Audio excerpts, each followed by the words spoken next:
Information అయితే నేను మీకు షేర్ చేశాను. దీన్ని ఈ పోర్టల్లో ఎలా అప్లై చేసుకోవాలన్నది మీకు చెప్తాను. ఇందులో ప్రతి స్టెప్ నేను ఎక్స్ప్లెయిన్ చేయట్లేదు, జస్ట్ బేసిక్స్ మాత్రమే ఎక్స్ప్లెయిన్ చేస్తున్నాను. ఫస్ట్ మీరు ఇంపార్టెంట్ డేట్స్ చూసుకోవాలి. సెప్టెంబర్ 17 నుంచి లాస్ట్ డేట్ సెప్టెంబర్ 30 వరకు ఉంది. సో లాస్ట్ సెప్టెంబర్ 30 వరకు మీరు ఎవరైనా అప్లై చేసుకోవాలనుకుంటే అప్లై చేసుకోవచ్చు.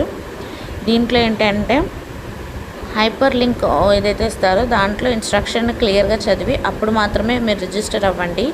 ఒక్కసారి ఆన్లైన్లో అప్లికేషన్ జరిగాక ఫైనల్ సబ్మిషన్ అవ్విన తర్వాత అప్లికేషన్లో ఎటువంటి చేంజెస్ చేయబడవు. సో అప్లికేషన్ సబ్మిట్ చేసే ముందే మీ డాక్యుమెంట్స్ కానీ అన్నీ చెక్ చేసుకోండి. పాస్పోర్ట్ సైజ్ ఫోటో వచ్చేసరికి రీసెంట్ పాస్పోర్ట్ సైజ్ ఫోటో మాత్రమే తీసుకోండి.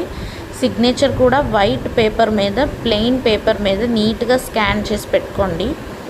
అది ఎటువంటి రూల్ పేజెస్లోనూ మీరు సిగ్నేచర్ అయితే పెట్టద్దు. ఆధార్ కార్డ్ స్కాన్ కాపీ కూడా పెట్టాలి. అది 100 KB మించి ఉండకూడదు.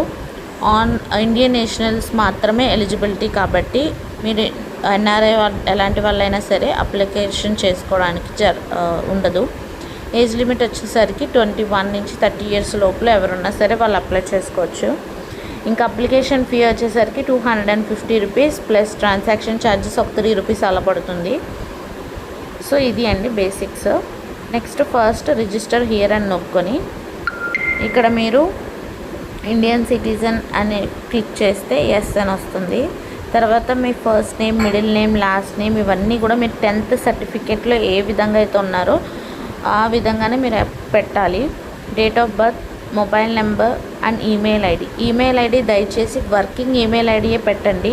ఇఫ్ ఇన్ కేస్ ఆ మెయిల్ ఐడి యొక్క పాస్వర్డ్ మర్చిపోయి ఆ మెయిల్ ఐడి వర్కింగ్లో లేకపోతే మీరు కొత్తగా క్రియేట్ చేసుకునైనా మీరు మెయిల్ ఐడి పెట్టండి.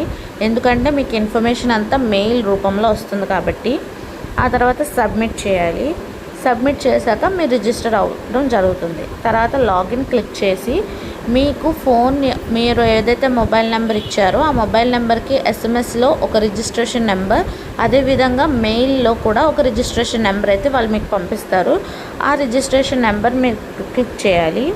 అలా క్లిక్ చేసిన తర్వాత పాస్వర్డ్ వచ్చేసరికి మీరు పాస్వర్డ్ ఎక్కడ క్రియేట్ చేసుకోలేదు. ఈ ఫార్మాట్ నేను మీకు స్క్రీన్ మీద చూపిస్తున్నాను కదా, ఈ ఫార్మాట్లో మీరు పాస్వర్డ్ని క్రియేట్ చేసుకోవాలి. దీన్ని బట్టి ఏంటంటే మీ డేట్ ఆఫ్ బర్తే మీ యొక్క పాస్వర్డ్ అనమాట.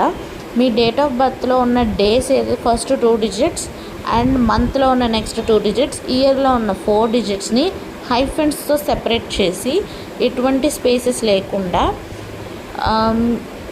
మీరు పాస్వర్డ్ని అయితే క్రియేట్ చేసి ఇక్కడ పెట్టాలి.